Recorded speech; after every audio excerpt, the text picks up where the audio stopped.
On Mother's Day, my wife and I went out to dinner at an upscale restaurant with our son and daughter-in-law. We sat at a corner table, watching them order exorbitant dishes while my wife's hands literally shook from her illness. My daughter-in-law turned to the waiter and said, plain as day, split the check, we aren't paying for her. My son, sitting right next to her, just nodded. I didn't say a word, but when they finally brought the leather folder to the table, I stood up slowly and delivered a single sentence that drained the color straight out of my son's face. Thanks for being here with me today. Before we get deep into this story, I'd love to know where you're tuning in from. Drop your city or state in the comments. It always means a lot to see how far these stories travel on my channel. Also, just a quick heads up. A few minor details have been slightly dramatized to protect people's privacy, but the core truth and the lessons here are absolutely worth your time. I really should have known something was off the second I saw her smile. It was 3:00 p.m. on Mother's Day, when May and I pulled into the valet lot of the Pearl Coastal Grill. My 2011 Ford Focus made that awful grinding noise again when I shoved it into park.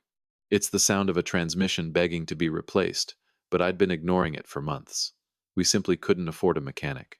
It was May 2024 inches, Boca Raton, Florida, one of those sticky, bright afternoons where the humidity hangs in the air, and all around us, sleek sports cars and luxury SUVs gleamed in the sun. May sat in the passenger seat in her pale yellow dress. It was a thrift store find from a decade ago, meticulously ironed that morning. Despite the severe tremors in her hands, she stared at the restaurant's grand entrance through the windshield. Are you sure about this, Bob? She asked softly. It's Mother's Day, I said, reaching over to squeeze her hand. You deserve a nice dinner out. She didn't argue. That was May for you. 69 years old, married to me for 47 of them, and she never complained. Not when I worked grueling double shifts at the firehouse. Not when her illness drained our retirement accounts. And not even when I had to sit her down and tell her we couldn't afford her full prescriptions anymore. I walked around and helped her out of the car. She moved agonizingly slow, keeping her weight off her right foot. The diabetic ulcer had been there for months. I could see the dark stain seeping through her nylon stocking, but neither of us said a word about it. The restaurant wasn't technically open yet, but I had called ahead. The general manager, a sharp-looking guy in his 50s named Ray, met us at the double glass doors. Mr. Miller, he said, extending a hand. I shook it and pulled a plain white envelope from my blazer pocket. Inside was $800 in crisp cash, every single dollar we had left to our names. It was our June rent money, and we were already a month behind. I need a favor, I said, keeping my voice low. Tonight, my son and his wife are taking us out to dinner. When the bill comes, I need you to tell them it's already been taken care of. Ray raised an eyebrow. Paid in advance? Yes. There's $800 here. I don't know what the final tab will be, but I'm praying it covers it. Even if it doesn't, just tell them it's handled. Please. He looked at the cash, then over at May leaning heavily against the brick wall, then back at my scratched-up Ford Focus. He looked me in the eye. Why? Because I know my son won't pay for his mother, I said, my voice tightening. And I refuse to let them humiliate her tonight. Ray was quiet for a long moment. Then he folded the envelope and slid it into his suit pocket. I'll handle it. And whatever the total comes to, if it goes over the 800, the rest is on the house. A lump formed in my throat. Thank you. Happy Mother's Day, ma'am, Ray said, giving May a warm nod. We killed time walking around the block until 6 p.m. When we returned, a teenage valet looked at our Focus with barely concealed disgust. I handed over the keys and helped May out. Then, I heard it, the deep guttural roar of an expensive engine. A matte black Range Rover pulled up right behind us. Out stepped my son, Luke. He was 46, wearing a tailored linen suit that easily cost more than our monthly rent. He looked healthy, successful, everything I had ever wanted for him. Then she stepped out of the passenger side. Tess, 43, blonde, styled to perfection, wearing a designer dress and stiletto heels that looked like weapons. She moved with the effortless arrogance of someone who has never had to check a bank account balance. But it was her smile that set me on edge. She looked at us standing there, me in my faded blazer, May in her thrifted dress and smiled. It wasn't a warm greeting. It was a smirk that practically screamed we didn't belong in the same zip code as her. Mom, Dad, Luke said, giving May a stiff, careful hug before patting my shoulder. Happy Mother's Day, Mom. May's face lit up the way it always did for him. Thank you, sweetheart. Tess clicked over in her heels and air-kissed the space next to May's cheek. Hi, May. Wow, that's a very charming dress. Vintage, right? May's smile faltered. Oh yes, I've had it for a while. I could tell, Tess said, turning to me. Bob, good to see you. The table. Inside, the Pearl buzzed with quiet old money. Crystal chandeliers, crisp white linen tablecloths, couples sipping champagne. They seated us at a spacious corner booth. May slid in, visibly relieved to be off her feet. I saw her wince and reach down toward her ankle. You okay, Mom? Luke asked, glancing up. Just a little tired, May said quickly. Tess was already scrolling on her iPhone. Luke looked at his wife, shrugged, and opened his menu. I opened mine too, even though I already knew I'd be ordering the cheapest thing I could find. May would do the same. We always did. But Tess was flipping through the pages like she owned the place. Oh my God, they have the imported caviar, Tess announced. Babe, we have to get the caviar. Sure, Luke said, not even looking. And the Wagyu tomahawk. I know it's market price, but whatever. Special occasion. Under the table, May's hand found mine. Her fingers were ice cold and trembling. I squeezed back. A young, polished waiter approached. Good evening. Can I get you started with some drinks? Hold on, Tess interrupted immediately. A bottle of the Silver Oak Cabernet, the 2018. The waiter nodded and vanished. Luke leaned back, glued to his phone screen. Neither of them had made eye contact with May in 5 minutes. I sat there, holding my wife's hand, watching Tess tap her manicured nail against the menu like a general planning a siege. The waiter returned with ice water. Tess didn't bother looking up. I'll start with the caviar blinnies, she ordered. And for my main, the Chilean sea bass. Excellent choice, the waiter said, scribbling. Tuna tartare to start. And the dry-aged tomahawk, Luke added, his thumb still flying across his phone screen. The waiter turned to May. And for you, ma'am? I watched May's eyes dart desperately across the prices. Her jaw tightened. $12 for a side salad. $60 for scallops. Just the minestrone soup, please, she said quietly. $18. The absolute cheapest item on the menu. And a wedge salad for me, I said. $16. Tess didn't even blink as the menus were cleared away. Neither of them seemed to register that their combined order cost more than what May and I spent on groceries in 6 weeks. The wine arrived. Tess swirled it, tasted it, and gave a self-satisfied nod. A single bottle that cost more than my electric bill. I looked across the table at my son, his $20,000 Rolex, his custom suit, his new phone. I thought back to a Tuesday afternoon 16 years ago when I signed over my entire inheritance to him, $3 million, every dime my parents left behind just so he could have the life I never did. May sat perfectly still, hands clasped, staring at the flickering table candle. The light caught the silver in her hair and the deep lines around her mouth. 47 years of fighting the world together, and here we were, sitting in a restaurant we had to pay for with our rent money, watching our son completely ignore her while his wife ordered caviar. The announcement, the appetizers arrived. Tess practically inhaled her caviar without a word. Luke cut into his tartare, scrolling through emails with his left hand. May's soup sat untouched. Her hand was shaking so badly in mine. I knew something was wrong from the start, but now the tension was suffocating. May was watching Tess eat. That was the first thing I noticed, how still my wife sat, her soup going cold, while Tess effortlessly lifted a $50 bite of seafood to her lips. My iced tea was $4. I hadn't touched it either. Then Tess abruptly dropped her fork and reached for her designer handbag. Her whole demeanor shifted. The casual indifference vanished, replaced by something incredibly theatrical. She pulled out her phone and turned to May with a bright, plastic smile that made the hairs on my arms stand up. May, she said, her voice suddenly dripping with warmth. Luke and I have some news. May looked up, her eyes wide and hopeful.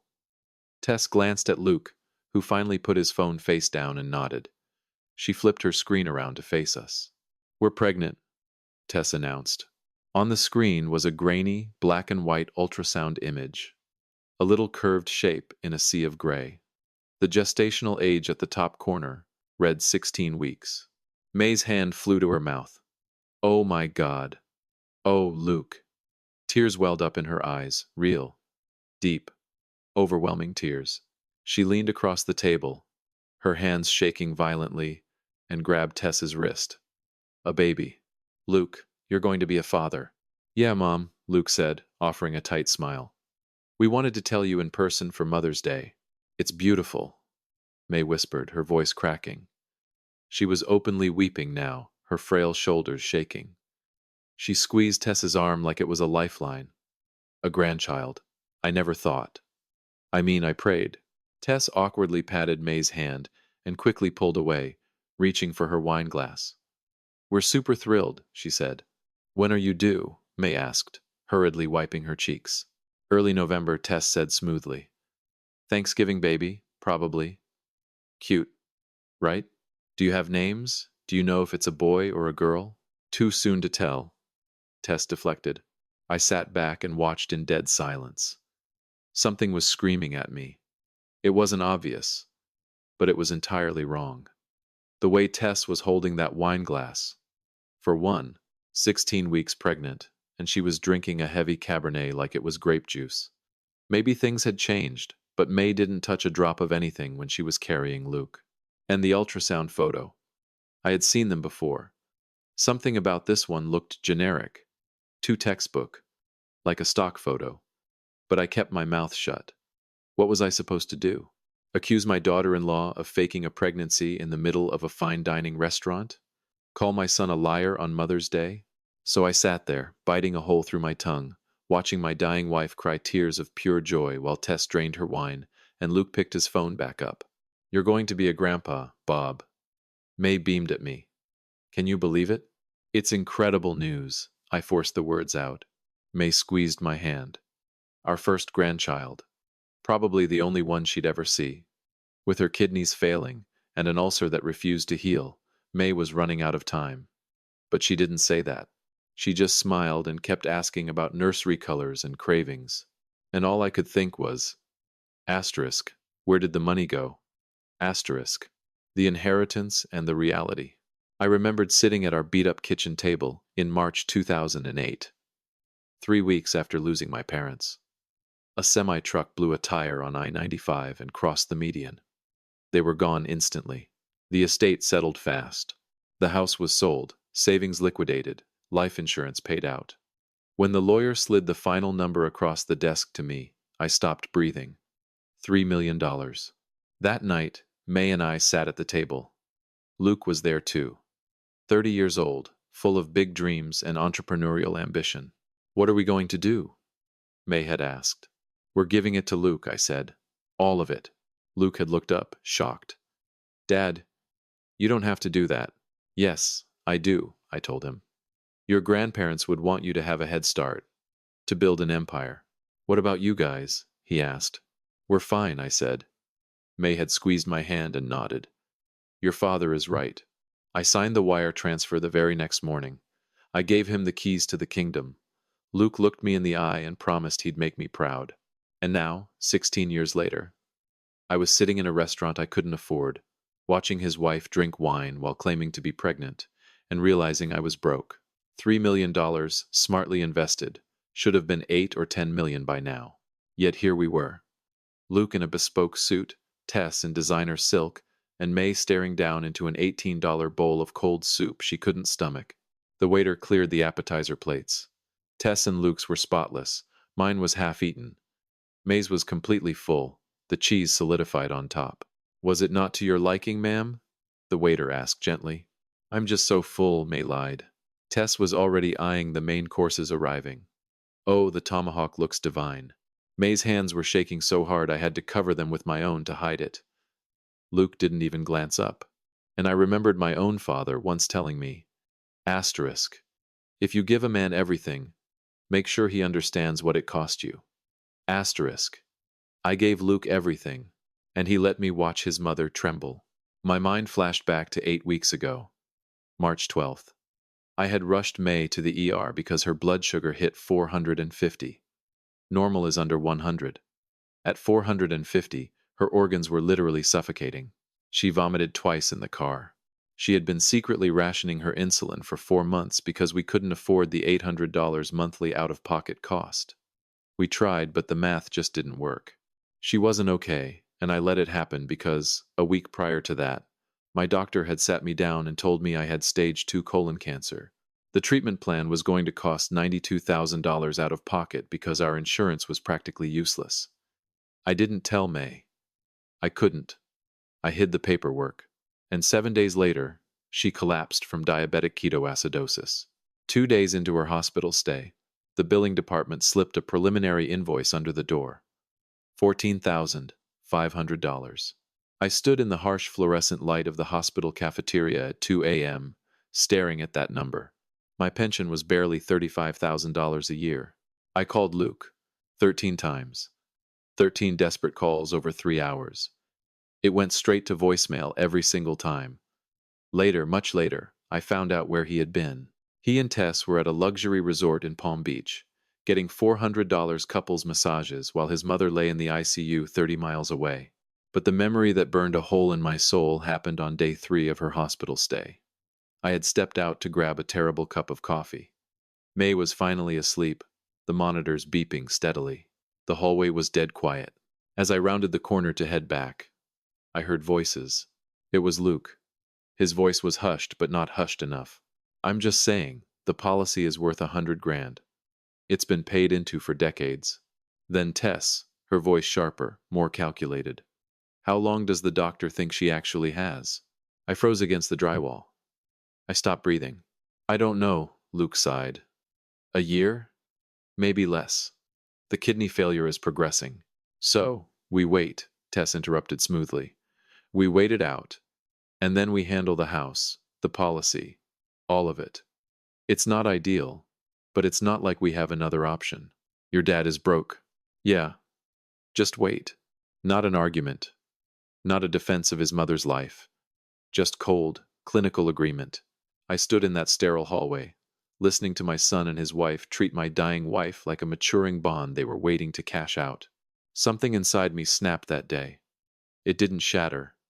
It broke cleanly, like a bone snapping under a heavy weight. 2 days after May was discharged, I signed up to drive for Uber, a 71-year-old man with undiagnosed, rotting cancer, working the 6 p.m. to 2 a.m. shift, shuttling drunk college kids around South Florida for $15 an hour. It was the only thing I could think of to do. Now, back at the table, watching Luke ignore his mother's questions about baby names, I thought about those 13 unanswered calls. I thought about the $800 sitting in Ray's pocket. I knew what was coming tonight, and I would rather be dead than let them embarrass her. The true cost. The main courses were served with choreographed precision. Tess's sea bass, perfectly flaky and dripping in butter. Luke's tomahawk steak, charred on the outside and bleeding in the middle. May's cold soup remained on the table. My wedge salad sat there. Enjoy, the waiter said, bowing out. Tess immediately dug in. Luke sliced his steak, the knife scraping the porcelain. I looked at May. She was staring at her lap. And then I saw it. The dark, wet stain on her right stocking had grown. The ulcer had opened up again, soaking right through the gauze she had applied that morning. She noticed me looking and quickly tucked her foot further under the chair. You doing okay, Mom? Luke asked, his eyes glued to a sports score on his phone. Oh, just fine. May lied smoothly. He nodded and kept scrolling. Tess started talking loudly about a baby moon they were planning. We're thinking the Amalfi Coast in late August, she said, cutting a piece of fish. Luke has never been, and it's just so romantic.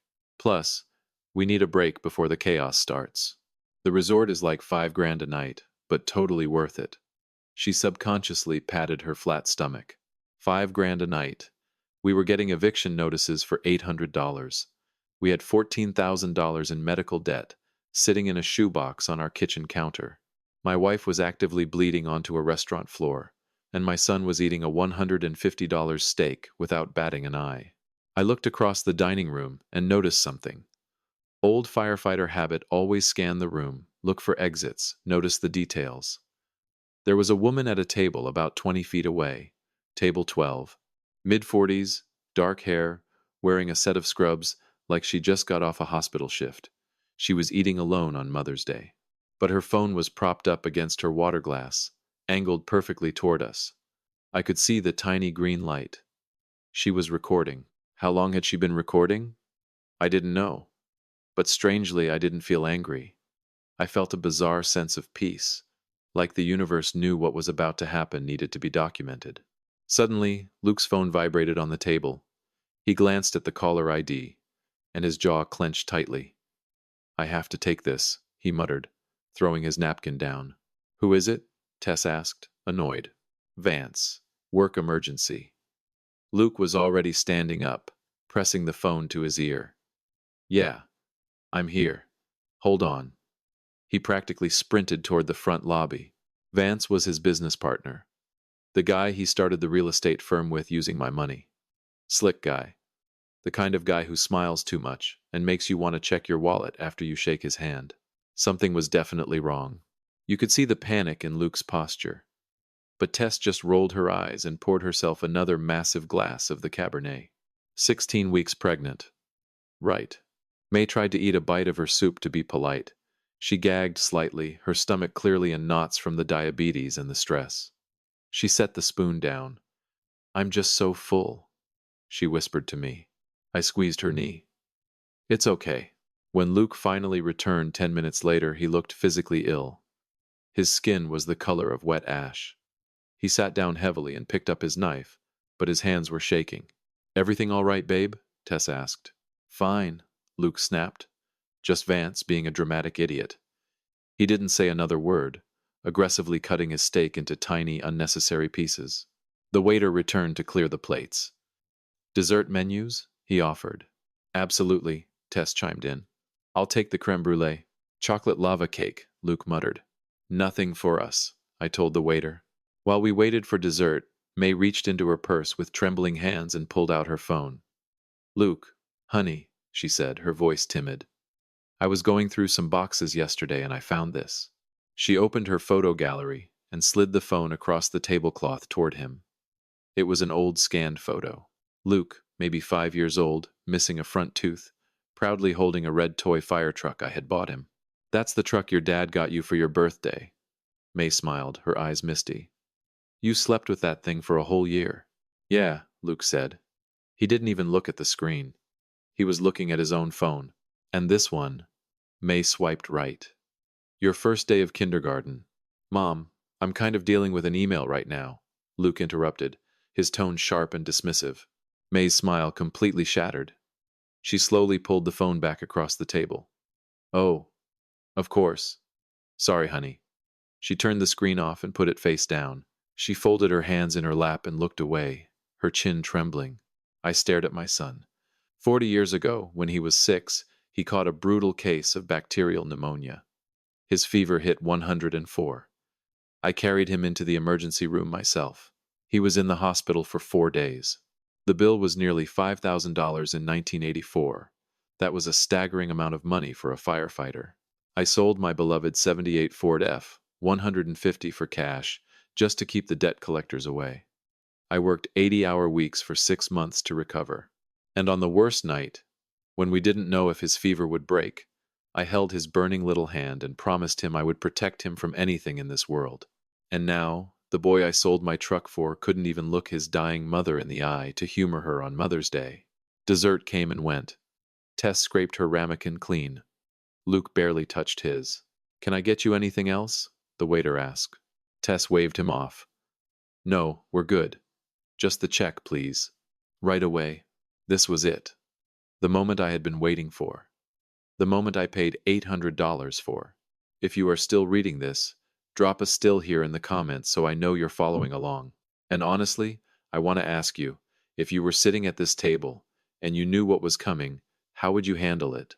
The waiter returned with the black leather book. He placed it directly in the center of the table. Perfectly neutral territory. Tess reached for it first. She flipped it open. I watched her eyes dart down to the total line. Appetizers, $140. Steaks, fish, $320. Dessert, $45. Wine, $180. Tax and gratuity. Grand total, $850. Tess closed the book and looked up at Ben, the young waiter. Actually, Tess said, her voice projecting clearly across our section of the restaurant, we're going to need this split. Ben blinked. Split in half, ma'am? No. Tess laughed, a short, condescending sound. Separate checks. One for me and my husband. She pointed a manicured finger across the table at me and May, and one for them. We are times not times paying for her. She said it loud enough that the table next to us literally stopped chewing. Asterisk. We are not paying for her. Asterisk. Like May was a burden. A parasite. Ben looked mortified. Ma'am, the system already ran the table total. It's fine, Luke interrupted. His voice was flat, devoid of emotion. Just split it up. We're paying our half. He agreed with her. He heard his wife humiliate his mother in public, and he signed off on it. I looked at May. I watched the exact second the words hit her heart.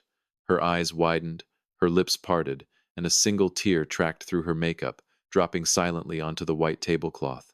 She didn't make a sound. She just sat there and took it. Ben was stammering. I have to go get my manager to override the POS system. Go ahead, Tess said smugly, leaning back. We'll wait. The silence around our table was deafening. Every eye in our section was on us. I glanced over at table 12. The nurse in the scrubs had her phone completely elevated now. She wasn't hiding it. And she wasn't the only one. At least 4 other tables had their phones out, discreetly recording the drama. Tess took a final sip of her wine. I mean, let's be honest, she sighed, addressing the air. They're on a fixed income. They ordered the cheapest things on the menu. We shouldn't have to subsidize that. May let out a tiny, broken gasp. I reached inside my blazer. I pulled out a thick, battered manila folder held together by a rubber band. I placed it squarely on the table. It made a heavy Times, thwack Times sound against the wood. Tess frowned. What is that? I didn't answer her. I pushed my chair back, the legs scraping loudly against the floor, and I stood up. I am a tall man, and 30 years carrying people out of burning buildings leaves you with a certain kind of physical presence. I placed both hands flat on the table, leaning slightly toward my son. $850, I said. I didn't yell. My voice was dangerously calm, carrying perfectly in the hushed dining room. That's what this dinner cost. And you were about to let your mother sit here and pay for an $18 bowl of soup she couldn't even physically eat, while you gorged yourselves. Luke's mouth opened. Dad, don't make a scene. I'm not done, I snapped. Before I could open the folder, Ray, the manager, materialized at the table. He moved smoothly, stepping right next to the waiter. There's no check to split, Ray announced clearly. Tess whipped her head around. Excuse me? I said, there is no check, Ray repeated, raising his voice just enough for the gawkers to hear. This table has already been paid for in full. Luke looked confused. Paid for? By who? Ray looked at me, a silent question in his eyes. I gave him a curt nod. Mr. Miller, Ray said, gesturing to me, paid for this entire meal at 3 p.m. this afternoon. In cash. Tess sputtered. That doesn't make any sense. Why would he do that? It was $800, I said, cutting her off. It was our rent money for June. We are already a month behind. The eviction warning came on Tuesday. May covered her face with her hands, sobbing openly now. I took our rent money, I continued, staring dead into Luke's eyes, and I paid for your caviar and your steak in advance.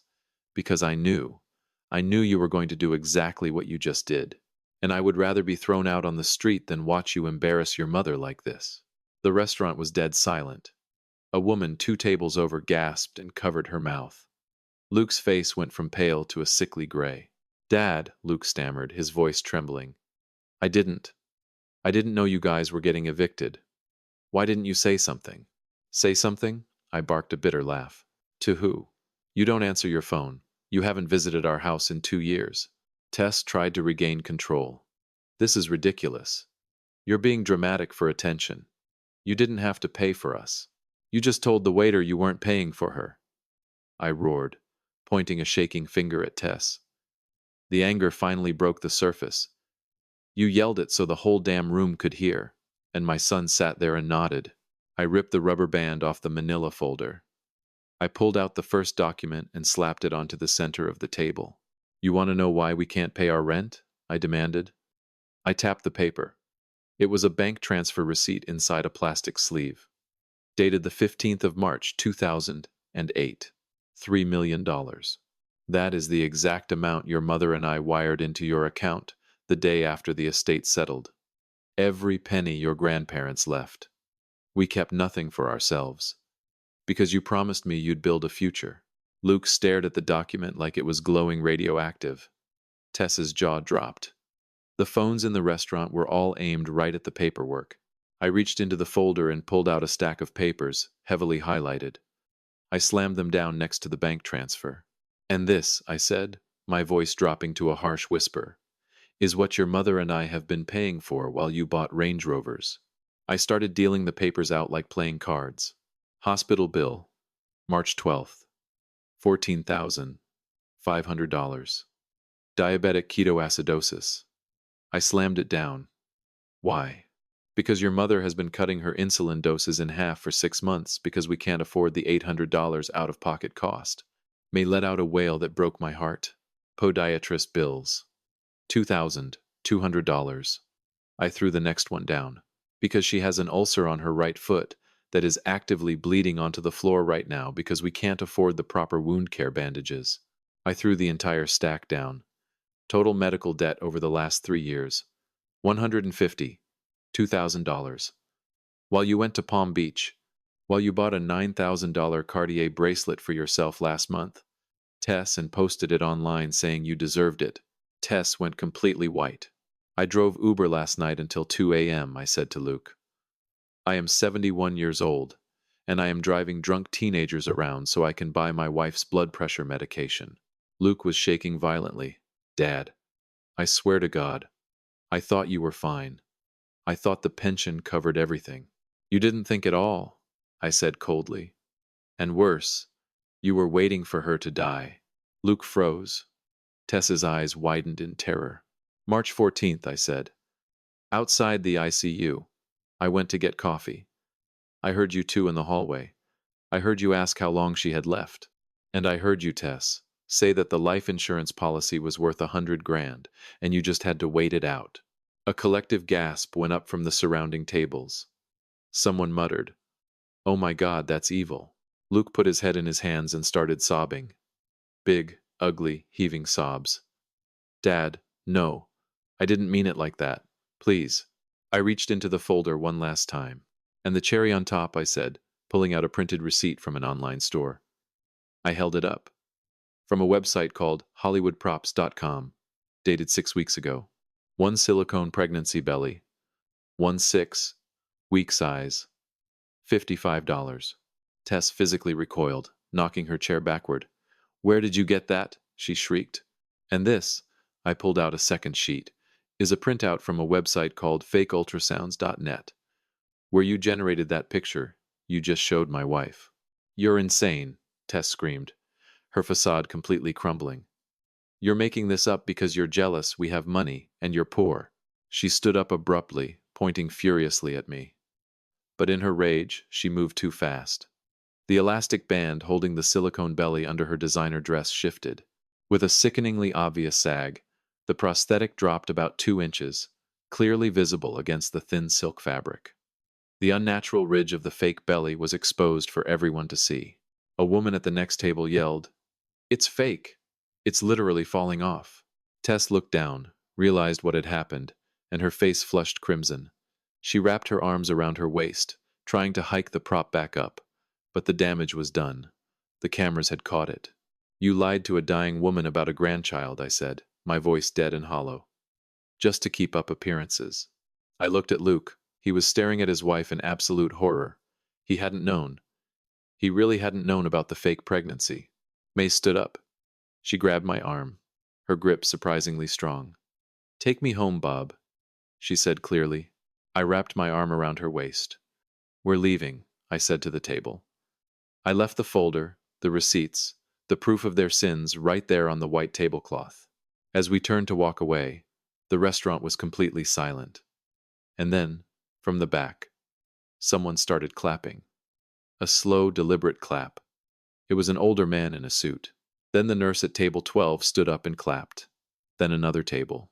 Within 10 seconds, almost the entire dining room was standing up, giving us a standing ovation. "God bless you, sir," a man called out. "You're a good husband," someone else yelled. I kept my head high, supporting May's weight as we walked toward the exit. Ray, the manager, met us at the door. He was wiping tears from his eyes. "Mr. Miller," Ray said, his voice thick. He pulled a folded check from his pocket and pressed it into my hand. "This is from the owner." "And me." I looked down. It was a check for $5,000. "I can't take this," I said, stunned. "Yes, you can," Ray insisted, closing my fingers over it. 30 years ago, there was a warehouse fire on West Atlantic Avenue. A maintenance man was trapped under a collapsed beam. A firefighter went in without a hose line and pulled him out with his bare hands. I stared at Ray. I remembered that fire. I burned my right arm so badly I needed skin grafts. "That maintenance man was my father," Ray said, crying now. "He lived another 25 years because of you. He got to see me graduate college. He got to meet his grandkids. Take the money, Bob. And your rent money is back in your envelope, too. Your meals here are free for the rest of your life." I pulled Ray into a crushing hug. I broke down, sobbing against his shoulder, the weight of the last 3 years finally cracking my stoicism. "Thank you," I choked out. We walked out into the humid Florida night. The valet had my Ford Focus waiting with the engine running. I helped May into the passenger seat. Just as I was walking around to the driver's side, the restaurant doors flew open.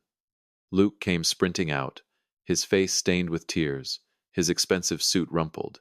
Tess was trailing behind him, clutching her stomach, screaming, "Dad! Wait! Please!" Luke begged, grabbing the door of the car. "Let me explain." "There's nothing to explain," I said, looking at him with nothing but pity. "You want the truth?" Tess screamed from the sidewalk, completely unhinged. "Fine. We're bankrupt. Vance has been embezzling from the company for 3 years. The IRS is auditing us. The cars are leased. The house is in foreclosure. We needed that life insurance money to pay the lawyers." Luke spun around, staring at his wife like she was a monster. You knew Vance was stealing?" "I was trying to fix it," Tess shrieked. "Your parents are old. What do they need the money for anyway?" "Get away from me," Luke whispered, backing away from her. "We're done. We are so done." I didn't stick around to watch the fallout. I got in the car, put it in drive, and drove away. May held my hand the entire way home. We didn't say a word. The fallout. I didn't know it until 3 days later. But the nurse at table 12, her name was Gwen, uploaded a 4-minute edit of the confrontation to TikTok and YouTube. She titled it, "Millionaire Son Refuses to Pay for Dying Mom on Mother's Day. Watch Dad Destroy Him." It hit the algorithm like a nuclear bomb. By Monday morning, it had 10 million views. By Wednesday, it had 50 million. It was the #1 trending topic in America. The local news picked it up, then CNN, then the morning talk shows. The internet did what the internet does. They found Tess's Instagram. They found Luke's real estate firm. They ripped their lives apart. But the viral video did something else. It caught the attention of the FBI field office in Miami. A federal investigation was launched into Vance and the real estate firm for wire fraud and embezzlement. I ignored the reporters knocking on our door. We used Ray's check to pay off our back rent, buy groceries, and get May a full supply of her insulin and the proper wound care kits for her foot. For the first time in years, we could breathe. A week later, there was a quiet knock on our apartment door. I opened it to find Luke standing there. He looked like he had aged 10 years. He was wearing jeans and a plain t-shirt. He looked completely defeated. "Can I come in?" he asked quietly. I stepped aside. He walked into the kitchen and sat at the same table where I had given him the $3 million. "I moved out," Luke said, staring at his hands. "Tess is staying at her sister's. I filed for divorce yesterday. Vance was arrested this morning by the feds. He stole almost $4 million over the last 5 years. I was just I was too busy playing golf and pretending to be a CEO to look at the books. He reached into his pocket and pulled out a stack of papers. They were my medical records, the ones I had hidden in the glove box of the Ford Focus. I went to your car to see if I could fix the transmission, Luke choked out, tears spilling over his cheeks. And I found these. Stage 2 colon cancer. $92,000. He looked up at me, absolutely devastated. You were going to let yourself die so Mom could have insulin. I made a vow, I said simply. In sickness and in health. Luke buried his face in his arms on the kitchen table and sobbed. A wailing, guttural sound of a man who realizes he threw away the only people who truly loved him. I stood there for a long time. Then, I walked over and put my hand on his shoulder. I didn't say everything was okay, because it wasn't. But I didn't walk away, either. The next day, Gwen, the nurse who filmed the video, showed up at our house. She sat at our table and pulled out an old photograph. It was a picture of my father, holding a teenage girl. I'm your half-sister, Bob, Gwen said softly. Our dad had a brief relationship before he settled down with your mom. He was in my life, secretly. He always told me I had a brother who was a hero firefighter. When I heard the manager at the restaurant call you Mr. Miller and mention the warehouse fire, I knew it was you. That's why I filmed it. I wanted the world to see what kind of man you were. We embraced, two strangers bonded by blood and a bizarre twist of fate. Gwen helped Luke set up a GoFundMe campaign. He titled it, Help Me Save My Parents After I Failed Them. Asterisk. He was brutally honest in the description. He admitted everything. The internet, surprisingly, is capable of immense grace when they see true repentance. In 2 weeks, it raised $500,000. Luke took control. He paid off the $152,000 in medical debt immediately. He cut a check to the oncology center for my cancer treatment. He bought May a state-of-the-art insulin pump and hired a visiting nurse to come to the house twice a week to treat her foot. He sold his Rolex, his custom suits, and liquidated whatever assets the feds didn't freeze. He got a job as a project manager at a mid-level construction firm, making $70,000 a year. He moved into a tiny one-bedroom apartment in Fort Lauderdale. Every morning at 6 a.m., Luke drove to our house. He made May breakfast. He checked her blood sugar. He drove me to my radiation appointments. He never asked for forgiveness.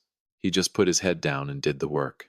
In October 2024, Tess took a plea deal to avoid a massive trial for accessory to fraud and elder abuse for the insurance plotting. Judge Clark was merciless. Tess was sentenced to 5 years in federal prison. Vance got 8 years. Mother's Day. 1 year later. May 2025. My cancer is in total remission. May's diabetic ulcer is completely healed. Her blood sugar is the most stable it has been in a decade.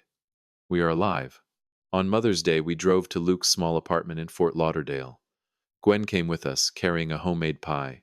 Luke opened the door wearing an apron, smelling like roasted garlic and chicken. The apartment was furnished with thrift store couches and IKEA tables. It was small, cramped, and completely perfect. We sat around the wobbly dining table, eating roasted chicken and mashed potatoes off cheap ceramic plates. We laughed. We told stories. After dinner, Luke handed me an envelope. Inside were dozens of receipts. The hospital, the oncologist, the podiatrist. Every single one had a red stamp on it. Asterisk, asterisk. Paid in full. Asterisk, asterisk. At the bottom of the stack was a handwritten letter. I read it out loud. Asterisk, Mom and Dad. I spent my whole life chasing an idea of success that was totally empty. I thought money made me a man. But I watched you, Dad, stand up in that restaurant with nothing but $800 to your name to defend the woman you love. That is what a man is. I am so sorry for the son I was. I promise to spend the rest of my life being the son you raised me to be. I love you. Asterisk. I folded the letter, stood up, and hugged my son. If there is a lesson in all of this, it's this. Pride is a poison, but forgiveness is the cure. Money can buy you a lot of things, but it cannot buy character, and it certainly cannot buy back time. If you have family out there that you're estranged from, if there's a bridge that needs mending, make the call. Don't wait until you're sitting in a hospital waiting room or staring at an eviction notice. Love your people loudly, fiercely, and with everything you have. Thank you for listening to my story. Take care of yourselves, and God bless.